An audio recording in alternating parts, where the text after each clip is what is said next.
ఈ పదం విన్నారా లేదా?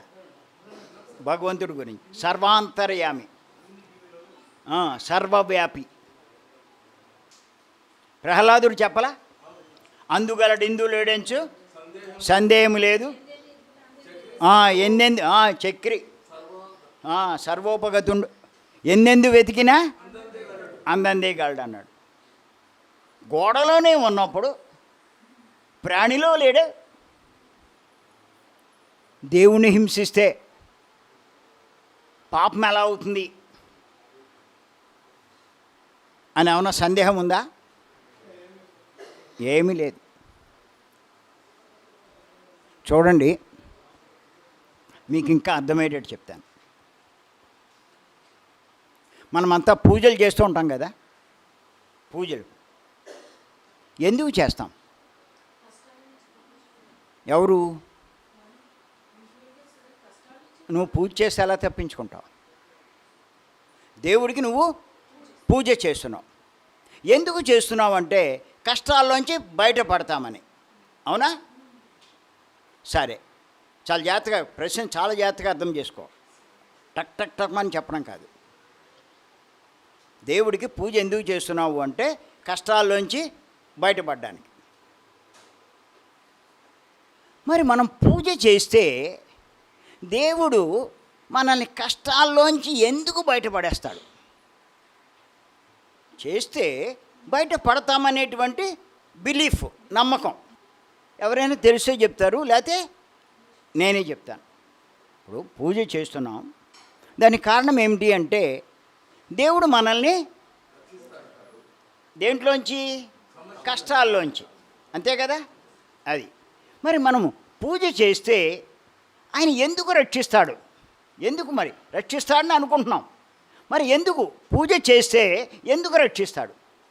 ఇప్పటిదాకా ఇన్ని ప్రశ్నలు మీరు వేసుకోలేదు. ఇలా వీటి గురించి మీరు ఎప్పుడూ ఆలోచించాల.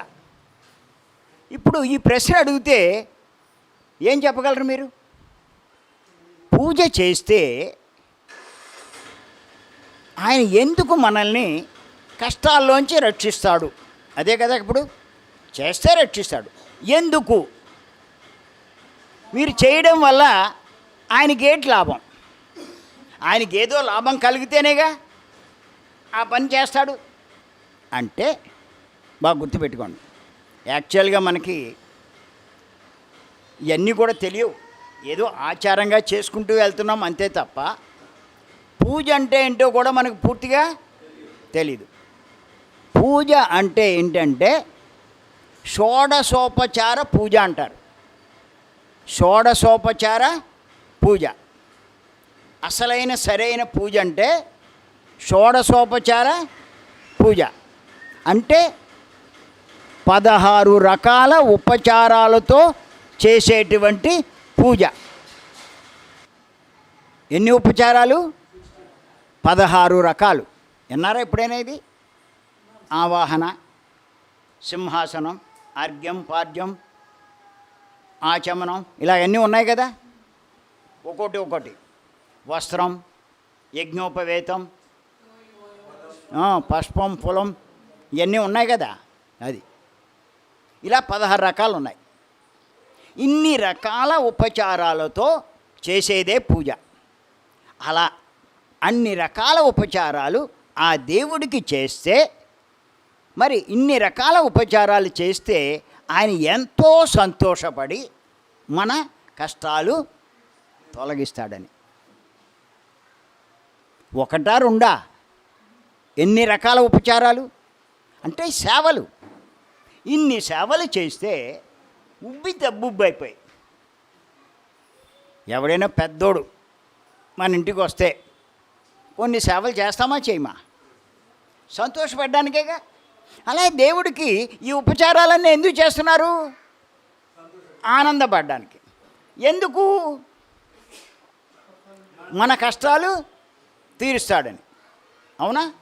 అది అంటే దేవుణ్ణి ఆనందపరుస్తే ఏమవుతుంది?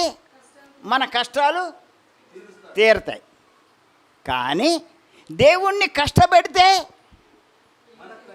కష్టాలు పెరుగుతాయి. అర్థమైందా? అది దేవుణ్ణి ఆనందపరిస్తే మన కష్టాలు తీరతాయి. కానీ దేవుణ్ణి కష్టపెడితే మన కష్టాలు పెరుగుతాయి. రాసుకో. విచిత్రం ఏమిటంటే, చాలా విచిత్రం లోకంలో ఉన్న ఆచారం. బొమ్మని సంతోషపెడుతున్నారు, భగవంతుణ్ణి హింసిస్తున్నారు. లోకంలో ఏం జరుగుతుంది? బొమ్మను సంతోషపెడుతున్నారు, భగవంతుణ్ణి హింస పెడుతున్నారు. దేవుడు అంటే ఆత్మ. ఆత్మ అన్నా, దేవుడన్నా, భగవంతుడన్నా, పరమాత్మ అన్నా, పరబ్రహ్మ అన్నా అన్నీ పర్యాయ పదాలే. ఏం చేస్తున్నాడు మానవుడు? బొమ్మని సంతోషపెడుతున్నాడు, భగవంతుణ్ణి, దేవుణ్ణి హింసిస్తున్నాడు. కొంచెం ఆలోచన చెప్పండి. బొమ్మ గొప్పదా, భగవంతుడు గొప్పవాడా? అన్నీ మీరు బాగానే చెప్తున్నారే, రాసుకోండి. బొమ్మ గొప్పదా, భగవంతుడు గొప్పవాడా? ఇక్కడ రెండు ఉన్నాయి. ఒకటి బొమ్మ, ఇంకొకటి భగవంతుడు. బొమ్మ, భగవంతుడు. బొమ్మను మానవులమైన మనము సృష్టించాం. రాసుకోండి. బొమ్మను మానవులమైన మనం సృష్టించాం. కానీ మనల్ని ఆ భగవంతుడు సృష్టించాడు. అంటే మనము సృష్టించింది బొమ్మ, మనల్ని సృష్టించిన వాడు భగవంతుడు. అర్థమవుతుందా? అర్థం కావట్లేదు? క్లారిటీ వస్తుందా రావట్లేదా? అది మనము సృష్టించింది గొప్పదా, మనల్ని సృష్టించిన వాడు గొప్పవాడా? మనల్ని సృష్టించిన వాడే గొప్పవాడు. కానీ మనమేం చేస్తున్నామంటే, మనల్ని సృష్టించిన వాడిని వదిలేసి మనం సృష్టించిన దాన్నే పట్టుకుంటున్నాం. మనం సృష్టించిన దాన్ని పట్టుకుంటున్నాం, మనల్ని సృష్టించిన వాడిని వదిలేసాం. బా, ఎంత మేధావులండి మానవులు. మనం సృష్టించిన దాన్ని సంతోషపెడుతున్నాం, మనల్ని సృష్టించిన వాడిని హింస పెడుతున్నాం. మరి కష్టాలు రావా? మనకి కష్టాలు రాకూడదు అంటే ఏం చేయాలి? భగవంతుణ్ణి అంటే దైవాన్ని హింస చేయకూడదు. అర్థమైందా? అంటే కోడి జోలికి వెళ్ళకూడదు, మేక జోలికి, దేని జోలికి వెళ్ళకూడదు, వేటిని హింసించకూడదు. అదే పత్రిక గారు చెప్తున్నారు. హింస చెయ్యొద్దు అంటున్నారు ఆయన. హింస చూడో.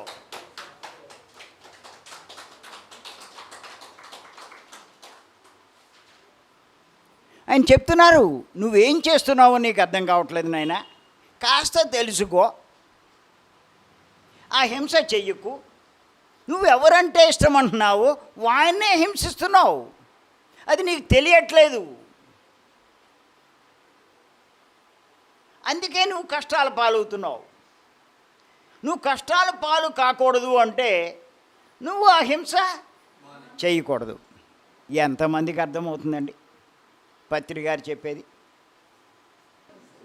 దేవుణ్ణి హింసించడం వల్ల కష్టాలు రాకూడదు అంటే దేవుణ్ణి మనం హింసించకూడదు. దేవుణ్ణి హింసించకూడదు అంటే ఏ ప్రాణిని, ఏ జీవిని హింస చేయకూడదు, చంపకూడదు, వాటి మాంసం తినకూడదు. సరే, ఇప్పుడు ఇందులోంచి బయటపడాలి అంటే, ఇప్పుడు తెలుసో తెలియకో చేశాం, ఈ జన్మలోనో గత జన్మలోనో. కొంతమంది ఏమంటారంటే, ఈ జన్మలో మేమేం చేయమండి అంటారు. ఈ జన్మలో చేయకపోవచ్చు, కానీ గత జన్మలో చేసి ఉండొచ్చు. అంచేత చేశాం. ఇప్పుడు దీంట్లోంచి బయటపడాలి అంటే ఏం చేయాలి? దైవాన్ని ఆశ్రయించాలి.